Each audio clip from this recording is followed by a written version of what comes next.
Hi all. അപ്പോൾ ഇന്ന് നമുക്ക് വെളുത്തുള്ളിയെ പറ്റി പഠിച്ചാലോ? ഓക്കെ. അപ്പോൾ വെളുത്തുള്ളി എന്ന് പറയുമ്പം ഇതിനകത്ത് magnesium, fibre, vitamin B6, vitamin C, selenium ഒക്കെ അടങ്ങിയിട്ടുണ്ട്. ഇനി അത് മാത്രമല്ല, ആയുർവേദത്തിൽ പറയുന്നത് എന്താണെന്ന് വെച്ചാൽ പുളി രസം ഒഴികെയുള്ള ബാക്കി 5 രസങ്ങൾ ഇതിനകത്ത് അടങ്ങിയിട്ടുണ്ട് എന്നുള്ളതിനെ പറ്റിയാണ്. ഓക്കെ. അപ്പോൾ ഇതെല്ലാവർക്കും നല്ലതാണോ? ഒരിക്കലും അല്ല അല്ലേ. ഞാനിത് പറയുമ്പോൾ തന്നെ ചിലർ വിചാരിക്കാറുണ്ട്, ഇതങ്ങോട്ട് കഴിക്കുമ്പോൾ എനിക്ക് തുടങ്ങും അസിഡിറ്റി, അൾസർ. അതെ, എല്ലാവർക്കും നല്ലതൊന്നും അല്ല. ഇപ്പോൾ നമുക്ക് തന്നെ അറിയാം, ഒരുപാട് ലൈഫ് സ്റ്റൈൽ ഡിസീസൊക്കെ നമുക്കുണ്ട്. പലർക്കും അമിതവണ്ണം, അതുപോലെ തന്നെ പല പല പ്രശ്നങ്ങളുള്ളവരുണ്ട്. അപ്പോൾ ചിലർക്ക് ഇത് നല്ലതാണ്, പക്ഷെ ചിലർക്ക് ഇത് നല്ലതല്ല. അപ്പോൾ നമുക്കിന്ന് അതിനെപ്പറ്റി ഒക്കെ കൂടെ ആയിരിക്കും ഞാൻ എന്നിട്ട് ഡിസ്കസ് ചെയ്യുന്നുണ്ടാവാം. ഓക്കെ. അപ്പോൾ നമുക്ക് തുടങ്ങാം. ആദ്യം നമ്മൾക്ക് നോക്കാൻ പറ്റിയൊരു കാര്യം എന്താണെന്ന് വെച്ചാൽ, പലർക്കും പറയുന്നൊരു പ്രശ്നമാണ് വളങ്കടി. വളങ്കടി എന്ന് പറഞ്ഞാൽ എന്താണ്? നമ്മുടെ ഈ കാൽപാദത്തിൽ, നമ്മുടെ ഫിംഗേഴ്സിനിടയിലായിട്ട് ഒരു ഫംഗൽ ഇൻഫെക്ഷൻ പോലെ വരാറുണ്ട് പലർക്കും. അതിപ്പോൾ നമ്മുടെ നാട്ടിലുള്ളവർക്കും വരാറുണ്ട്. വെളിനാട്ടിലാണെങ്കിൽ ഈ ചൂട് ഭയങ്കരമായിട്ട് കൂടിയിട്ട് സോക്സ് ഒക്കെ ഇട്ടിട്ടിരിക്കുമ്പോഴേ അതിനിടയിൽ കൂടി ഈർപ്പം തട്ടിയിട്ട് ഒരുപാട് പേര് പറയാറുണ്ട്. ഇപ്പോൾ ഇവിടെ നമുക്ക് ചെയ്യാൻ പറ്റിയ എന്താണെന്ന് വെച്ചാൽ, ഒരു 2-3 അല്ലി വെളുത്തുള്ളി കുറച്ച് വെളിച്ചെണ്ണയിൽ മൂപ്പിച്ചിട്ട് നമുക്ക് പുരട്ടാൻ വേണ്ടി പറ്റും. ഇനിയും വെളുത്തുള്ളി ചതച്ചിട്ട് കുറച്ച് മഞ്ഞളുടെ കൂടെ നമ്മളൊന്ന് ചാലിച്ചിട്ട് ഇതും നമുക്ക് തേക്കുന്നത് നല്ലതാണ്. കാര്യം ഇതിനൊരു antiviral, antifungal activity ഒക്കെ ഉള്ളതുകൊണ്ടാണ് ഈ വക കാര്യങ്ങളിൽ ഇത് നമുക്ക് ഹെൽപ്പ് ചെയ്യുന്നത്. ഇനിയും പിന്നെ നമുക്ക് നോക്കാൻ പറ്റിയ ഒരു കാര്യം എന്താണെന്ന് വെച്ചാൽ, ഒരുപാട് പേര് പറയാറുണ്ട്, പ്രത്യേകിച്ച് ഈ തണുപ്പ് കാലം കഴിഞ്ഞ് വെയിൽ കാലത്തിലോട്ട് പോകുമ്പോഴത്തേക്കും എന്താണെന്ന് വെച്ചാൽ എല്ലാം മാറുകയാണല്ലേ. അപ്പം നമ്മുടെ ഈ ഒരു ഭാഗത്തൊക്കെ ഉള്ളൊരു കഫമൊക്കെ ഒന്ന് ഇറങ്ങിയിട്ട് പലർക്കും നമുക്ക് ഈ ഒരു കാതുവേദന പോലത്തെ പ്രശ്നങ്ങളൊക്കെ വരാറുണ്ട്. അപ്പം കാതുവേദന പ്രത്യേകിച്ച് ഈ കൊച്ചു കുഞ്ഞുങ്ങളൊക്കെ പലരും പറയാറുണ്ട്. കൊച്ചു കുഞ്ഞുങ്ങൾ മാത്രമല്ല കേട്ടോ, വലിയവരും പറയാറുണ്ട് കാതുവേദന. അപ്പോൾ ഇവിടെ നമുക്ക് ചെയ്യാൻ പറ്റിയ ഒരു കാര്യം എന്ന് വെച്ചാൽ, ഒന്നെങ്കിൽ നമ്മൾ വജാലശുനാദി കേരം എന്ന് പറഞ്ഞിട്ട് ഒരു ആയുർവേദ എണ്ണയുണ്ട്. ഇല്ലെങ്കിൽ എന്ത് ചെയ്യാൻ പറ്റും, നമുക്ക് 2-3 അല്ലി വെളുത്തുള്ളി ഇത്തിരി വെളിച്ചെണ്ണയിൽ നമ്മൾ ചതച്ചിട്ട് മൂപ്പിക്കുക. അപ്പം മൂപ്പിച്ചതിന് ശേഷം നമ്മൾ എന്ത് ചെയ്യാമെന്ന് വെച്ചാൽ, ഒരു 2 തുള്ളി നമ്മൾ ഈ ഒരു കാതിൽ ഇറ്റിക്കുക. അപ്പോൾ ഇറ്റിച്ച ശേഷം നമ്മൾ 20 മിനിറ്റ് ഒരേ പൊസിഷനിൽ കിടക്കണം. എന്തിനാ 20 മിനിറ്റ് കിടക്കുന്നത്? കരിയ എണ്ണ ഉള്ളിലെത്തണ്ടേ. ഓക്കെ. പിന്നെ നമ്മൾ ഇപ്പുറത്തെ കാതിലും ഒരു 2 തുള്ളി ഇതുപോലെ തന്നെ നമ്മൾ ഇറ്റിക്കുക. എന്നിട്ട് നമ്മളൊന്ന് ആവിയൊക്കെ ഒന്ന് പിടിച്ച് പുറമേ ഒന്ന് തൈലമൊക്കെ ഒന്ന് തടവി നോക്കിക്കേ. ഉടനെ പോയി ഇത് ചെയ്ത് കഴിഞ്ഞിട്ട് ഫാൻ്റെ AC താഴെ ഇരിക്കരുത്. അപ്പോൾ ഇതൊക്കെ ഒന്ന് ചെയ്ത് കഴിയുമ്പോഴേക്കും നമ്മുടെ ആ വേദന പോവും, വേദന കുറയും. ഇനി പ്രത്യേകിച്ച് പറയാണ്, കാതിൽ നിന്ന് വെളിയിൽ വല്ല പഴുപ്പോ വല്ല ഡിസ്ചാർജോ വരുന്നുണ്ടെങ്കിൽ ഈ പറയുന്നത് നിങ്ങൾക്ക് ബാധകമല്ല, നിങ്ങളിത് ചെയ്യരുത്. അങ്ങനെയുള്ളവരാണെങ്കിൽ നിങ്ങൾ വേഗം നിങ്ങളുടെ ENT സ്പെഷ്യാലിറ്റി പോയി കാണുക. ഇതല്ലാതുള്ളൊരു കാതുവേദനയുണ്ടല്ലോ, നമുക്ക് ഈ ഒരു തണുപ്പൊക്കെ ഇറങ്ങിയിട്ടുള്ളത്, അതിന് വേണ്ടി മാത്രമാണ് ഇത് പറയുന്നത്. അപ്പം ഇങ്ങനെ നമ്മൾ ചെയ്യുക. ഇനി അടുത്തത് നമുക്ക് എല്ലാവരുടെയും ഒരു വില്ലനാണ് കൊളസ്ട്രോൾ അല്ലേ. കൊളസ്ട്രോൾ ഇപ്പോൾ പ്രായപരിധിയൊന്നുമില്ല. ഇപ്പോൾ 10-25 വയസ്സൊക്കെ കഴിഞ്ഞ് ചുമ്മാ ഒന്ന് പോയി ബ്ലഡ് ടെസ്റ്റ് എടുത്ത് നോക്കിയാലോ, അല്ലെങ്കിൽ എന്തെങ്കിലും ഒരു അസുഖത്തിൻ്റെ ഇതുമായിട്ട് ഇപ്പോൾ നമുക്കറിയാലോ, ഏത് ഡോക്ടേഴ്സിൻ്റെ അടുത്ത് പോയാലും അവർ ബ്ലഡ് ടെസ്റ്റ് ചെയ്ത് തരും. അപ്പോഴാണ് നമ്മൾ എനിക്ക് ചെറിയ പ്രായത്തിൽ എങ്ങനെ കൊളസ്ട്രോൾ വന്നു എന്ന് പറയുമ്പോൾ നമ്മുടെ ജീവിതചര്യയിൽ എന്തായാലും മാറ്റം വരുത്തണം. ഓക്കെ. വരുത്തിയതിന് ശേഷം നമുക്ക് എന്ത് ചെയ്യാൻ വേണ്ടി പറ്റും? 30 ഗ്രാം വെളുത്തുള്ളി നമ്മൾ എന്ത് ചെയ്യണം, 1/2 ഗ്ലാസ് പാലും നമ്മൾ 1/2 ഗ്ലാസ് വെള്ളത്തിലും എടുത്ത് നമ്മൾ തിളപ്പിച്ച് നമ്മൾ 1/2 ഗ്ലാസ്സായിട്ട് പറ്റിച്ചിട്ട് രാത്രി നമ്മൾ കിടക്കാൻ നേരത്ത് നമ്മൾ കഴിക്കുക. അപ്പോൾ ഇങ്ങനെ നമ്മൾ രാത്രി കിടക്കാൻ നേരത്ത് എന്ത് പറ്റുന്നു, നമുക്കൊന്ന് വ്യത്യാസം ഉണ്ടാവും കേട്ടോ. നമ്മുടെ കൊളസ്ട്രോൾ ലെവലൊക്കെ ഒന്ന് കുറയാൻ വേണ്ടിയിട്ട് ഒക്കെ നല്ല രീതിയിൽ തന്നെ അത് ഹെൽപ്പ് ചെയ്യുന്നുണ്ട്. ഇനി പലർക്കും ഉള്ള പ്രശ്നമാണ് ലോക്ക് ജോ എന്ന് പറഞ്ഞാൽ ഇവിടെ ഇങ്ങനെ കയറിയിട്ട് നമുക്കങ്ങ് ചിലപ്പം വാ തുറക്കാനൊന്നും പറ്റാത്ത അവസ്ഥ വരും. അപ്പോൾ ഇതിൽ ഇത്തിരി വെളുത്തുള്ളി, അതുപോലെ ഇത്തിരി ഇന്ദുപ്പ്. ഓക്കെ. അപ്പോൾ ഇത് നന്നായിട്ട് നമ്മൾ മൂപ്പിച്ചിട്ട് നമ്മൾ പുറത്തൊന്ന് നമ്മൾ തടവുന്നതും അതുപോലെ തന്നെ നമ്മൾ ഉള്ളിലേക്ക് കഴിക്കുന്നതും നല്ലതാണ്. അപ്പോൾ ഇങ്ങനെ നമ്മൾ കഴിക്കാൻ നേരത്ത് നമുക്കത് കുറച്ച് കാര്യം ഇവിടെ എന്ന് പറയുമ്പോൾ എന്തിനാ ഈ പുറത്ത് തടവുന്നതെന്നറിയോ, വായു കയറി ലോക്ക്ഡ് ആയിട്ടിരിക്കുകയാണ്. അപ്പോൾ ഈ മസിൽ ഭയങ്കര ടൈറ്റായിട്ടിരിക്കുകയായിരിക്കും. അപ്പോൾ ആ മസിലൊന്ന് റിലാക്സ് ആവാൻ വേണ്ടിയിട്ട് അത് ഹെൽപ്പ് ചെയ്യുന്നുണ്ട്. അപ്പോൾ ഇങ്ങനെ ചെയ്യുമ്പോഴത്തേക്കും നിങ്ങൾക്ക് ആശ്വാസം കിട്ടും. പിന്നെ നമുക്ക് ചെയ്യാൻ പറ്റിയൊരു കാര്യം എന്താണെന്ന് വെച്ചാൽ, ഈ ഗ്യാസ് പ്രോബ്ലം ഒരുപാട് പേരെ ബുദ്ധിമുട്ടിപ്പിക്കുന്ന ഒന്നാണല്ലേ.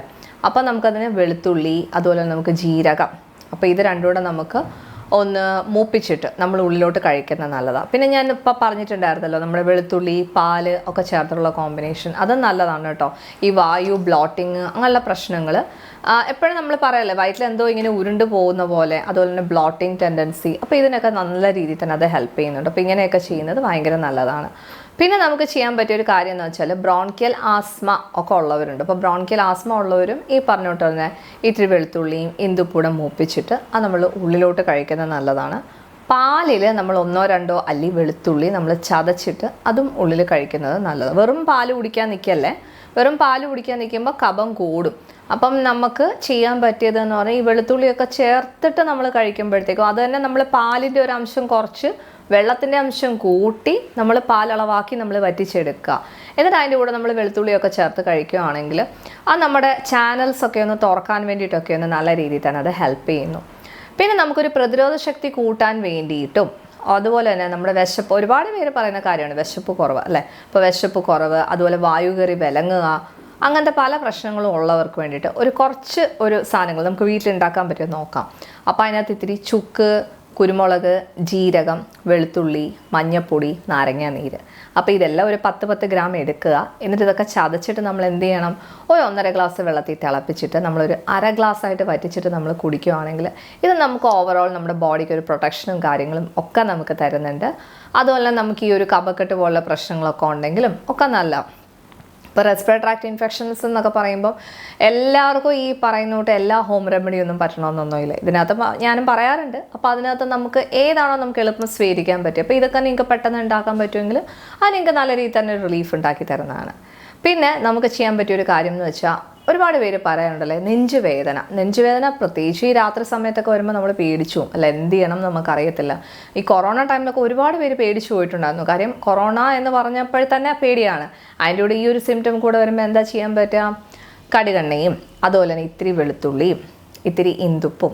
ഓക്കെ, ഇപ്പോൾ ഇത് മൂന്നൂടെ നമ്മൾ എന്ത് ചെയ്യണമെന്ന് വെച്ചാൽ ചെറുതായിട്ടൊരു ചട്ടിയിൽ ചൂടാക്കിയിട്ട് നമ്മൾ നെഞ്ചിലൊന്ന് തേച്ച് പിടിപ്പിക്കുക, നമ്മുടെ പുറത്തും ഒന്ന് തേച്ച് പിടിപ്പിക്കുക. എന്നിട്ട് നമ്മളൊന്ന് ആവി പിടിച്ച് നോക്കുക. വായു വിലങ്ങി കിടക്കുന്ന പ്രശ്നമാണെങ്കിൽ ഇതുകൊണ്ടങ്ങ് മാറിപ്പോക്കോളൂ കേട്ടോ. പിന്നെ പറ്റുമെങ്കിൽ നമ്മളൊരു 10 തുള്ളി നമ്മളൊന്ന് ഉള്ളിലോട്ടുകൂടെ ഒന്ന് കഴിക്കുക. ഓക്കെ, വായു വിലങ്ങി കിടക്കുന്നതാണെങ്കിൽ അല്ലെങ്കിൽ നിങ്ങൾ എമർജൻസിയിലേക്ക് വേഗം പോകേണ്ടതാണ്. അപ്പോൾ ഇത്രയും കാര്യങ്ങളൊക്കെയാണ് നമ്മൾ നന്നായിട്ട് ചെയ്യുക. ഇനി കൃമിയുള്ളവർ ഒരുപാട് പേരുണ്ടല്ലേ, കൊച്ചു കുഞ്ഞുങ്ങളോട്ട് വലിയവർ വരെയുള്ളവർക്കുണ്ട്. അപ്പോൾ ഇവിടെ നമ്മൾ 2-3 അല്ലി വെളുത്തുള്ളി, ഒരു നുള്ള് കായപ്പൊടി, ഇത്തിരി തേന്. അപ്പോൾ അതിൻ്റെ കൂടെ നമ്മൾ കുഞ്ഞുങ്ങൾക്കായാലും നമുക്കായാലും കഴിക്കുന്നത് കുറച്ച് നല്ലതാണ്. അപ്പോൾ കുറച്ച് നാൾ അടുപ്പിച്ച് ചെയ്യുക, ഒരുപാട് നാളല്ല കേട്ടോ, കുറച്ച് നാൾ അടുപ്പിച്ച് ചെയ്യുക. പിന്നെ അതിന് നമുക്കറിയാലോ, എന്തും പറയുമ്പം ഈ ഒറ്റമൂലി എന്ന് പറയുമ്പോൾ ഒരു കാര്യമുണ്ട്, അതുമായിട്ട് ബന്ധപ്പെട്ടുള്ള കാര്യങ്ങളുണ്ട്. അതുകൂടെ നിങ്ങളൊന്ന് ഒഴിവാക്കുകയാണെങ്കിൽ പെട്ടെന്ന് നമുക്ക് റിസൾട്ട് കിട്ടും. അല്ലാണ്ട് നമ്മൾ ഈ ഇപ്പോൾ കൃമി എന്ന് പറഞ്ഞാൽ ഞാനിത് പറഞ്ഞു, അതിൻ്റെ കൂടെ നിങ്ങൾ കുട്ടികൾക്ക് പിന്നെയും ബേക്കറി ഐറ്റംസും ചോക്ലേറ്റും ഒക്കെ വാങ്ങി കൊടുക്കുകയാണെങ്കിലോ റിസൾട്ട് ഉണ്ടാവില്ല. അപ്പോൾ നിങ്ങൾ പറയുന്നത് എന്താ, ആയുർവേദത്തിന് റിസൾട്ട് ഇല്ല, ഇതല്ല അവസ്ഥ. അപ്പോൾ ഇതുകൂടെ ഒന്ന് ശ്രദ്ധിക്കുകയാണെങ്കിൽ നമുക്ക് കുറച്ചുകൂടെ നല്ല റിസൾട്ട് ഉണ്ടാക്കാൻ വേണ്ടി പറ്റും. ഓക്കെ, ഇനി നമുക്കറിയാം ഒരുപാട് പേർക്ക് ഇപ്പോൾ പറയാനുണ്ട് നമ്മുടെ ഒരു എറക്ടൈൽ ഡിസ്ഫങ്ഷൻ. ഓക്കെ, അതായത് ഉദാഹരണക്കുറവ് അങ്ങനെയുള്ള പ്രശ്നങ്ങളുണ്ടെങ്കിൽ നമ്മളൊരു 100 ഗ്രാം വെളുത്തുള്ളി അതിൻ്റെ കൂടെ നമ്മൾ കനലിലൊന്ന് ചുട്ടെടുക്കണം. കനലിൽ ചുട്ടെടുത്തിട്ട് നമ്മൾ അതിൻ്റെ കൂടെ ഒരു 100 ഗ്രാം നമ്മൾ ഈന്തപ്പഴം, എന്നിട്ട് ഇത് നമ്മളൊരു ഗ്ലാസ് ഒരു ചില്ല പോലത്തെ ഒരു കുപ്പിയിൽ ഇട്ട് വെക്കുക. അത്രയും തന്നെ തേനിൽ മുങ്ങത്തക്ക രീതിയിൽ ഇട്ട് വെക്കുക. എന്നിട്ട് നമ്മൾ ഒരു വെളുത്തുള്ളിയും ഒരു ഈന്തപ്പഴം കൂടെ നമ്മൾ അതിൽ നിന്ന് എടുത്ത് കഴിക്കുന്നത് നമുക്ക് നല്ലതാണ്. ഇത്രയും നേരം ഞാൻ പറഞ്ഞുകൊണ്ടിരുന്നത് വെളുത്തുള്ളിയുടെ ഗുണങ്ങളെപ്പറ്റി. ഇനിയും വെളുത്തുള്ളി ഉപയോഗിക്കാൻ പാടില്ലാത്തവരുണ്ട്, നമുക്കതിലേക്ക് ഓടിപ്പോകാം. അപ്പോൾ ആർക്കൊക്കെ വെളുത്തുള്ളി ഉപയോഗിക്കാൻ പാടില്ല പറയാം. ചിലർ പറയാറുണ്ട് വെളുത്തുള്ളി കഴിച്ചു കഴിഞ്ഞാൽ ഒട്ടാനെ എനിക്ക് പുകച്ചിലുണ്ട്, എനിക്ക് അപ്പം വയറിളകും അല്ലേ, ക്രോൺസ് ഡിസീസ്, IBS അങ്ങനത്തെ പല പ്രശ്നങ്ങളുള്ളവർ ദയവ് ചെയ്തിട്ട് പറയുന്നു നിങ്ങൾക്കുള്ളതല്ല വെളുത്തുള്ളി, അതുകൊണ്ട് നിങ്ങൾ കഴിക്കാൻ പാടില്ല. ഇനി വെളുത്തുള്ളി സ്ഥിരമായിട്ട് ഉപയോഗിക്കുന്നവരടുത്ത് ഡെയിലി ഉപയോഗിക്കാൻ വേണ്ടി പറയുന്നില്ല കേട്ടോ. നമുക്ക് എന്തെങ്കിലും അവസ്ഥ ഉണ്ടെങ്കിൽ കുറച്ച് നാൾ ഉപയോഗിക്കുക, അത് കഴിഞ്ഞ് നമ്മൾ നിർത്തി വെക്കേണ്ടത് വളരെ അത്യാവശ്യമാണ്. ഡെയിലി നമ്മൾ ഉപയോഗിക്കാൻ പാടില്ല. അച്ചാറാണെങ്കിൽ കൂടെ നമ്മൾ ഡെയിലി ഉപയോഗിക്കാൻ വേണ്ടി പാടില്ല. അപ്പോൾ ഹൈ BP ഉള്ളവരാണെങ്കിൽ പാലിൻ്റെ കൂടെയൊക്കെ ചേർത്ത് കഴിക്കാൻ വേണ്ടി പറയുന്നത് നല്ലതാണ്. ഇനിയും BP ഉള്ളവർക്ക് കഴിക്കാൻ പറ്റിയ ഒരു വഴി എങ്ങനെയാണെന്ന് വെച്ചാൽ ഒരു 2 അല്ലി വെളുത്തുള്ളി നമ്മൾ ഇത്തിരി തൈരിൽ മുക്കി വെക്കുക. അതായത് ഇന്ന് രാത്രി തൈരിൽ മുക്കി വെച്ചെങ്കിൽ നാളെ രാവിലെ വേണം നിങ്ങൾ അതിൽ നിന്ന് എടുത്ത് കഴിക്കാനായിട്ട്.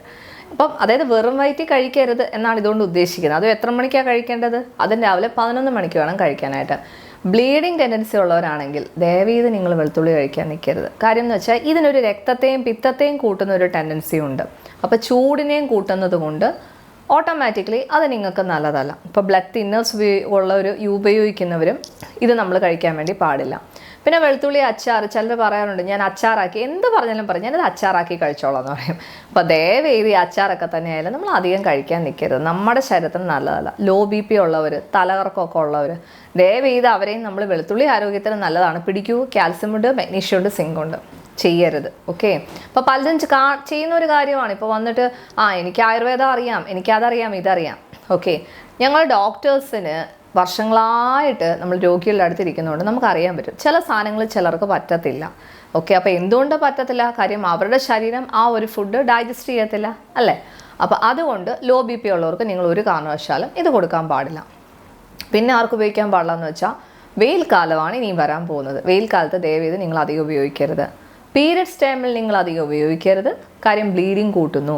മെനോപോസൽ ടൈമിൽ അധികം ഉപയോഗിക്കരുത്. കാര്യം എന്താണ്? ആർത്തവ വിരാമം എന്ന് പറയുമ്പോൾ ബോഡിയുടെ ഹോർമോണൽ ഫ്ലക്ച്വേഷൻസ് നടന്നുകൊണ്ടിരിക്കുന്ന സമയമാണ്. പലരും പറയാറുണ്ട് ഫാൻ ഓഫാക്കുമ്പോൾ ബോഡി ഭയങ്കരമായിട്ട് ചുട്ട് വേർത്ത് ഉറങ്ങാൻ പറ്റാത്ത അവസ്ഥ, എന്നാൽ ഫാൻ കൂട്ടിയിട്ട് കഴിയുമ്പോഴത്തേക്കും തണുത്ത് വരയ്ക്കുന്ന അവസ്ഥ അല്ലേ. അപ്പോൾ ഈ ദേഹ പുകച്ചിൽ പോലുള്ള സിംറ്റംസിന് ഒക്കെ കൂട്ടാൻ വേണ്ടി സാധ്യതയുണ്ട്. അതുകൊണ്ട് ഇങ്ങനെ ചെയ്യുന്നത്, നമ്മൾ വെളുത്തുള്ളി അധികം കഴിക്കുന്നത് നമുക്ക് നല്ലതല്ല.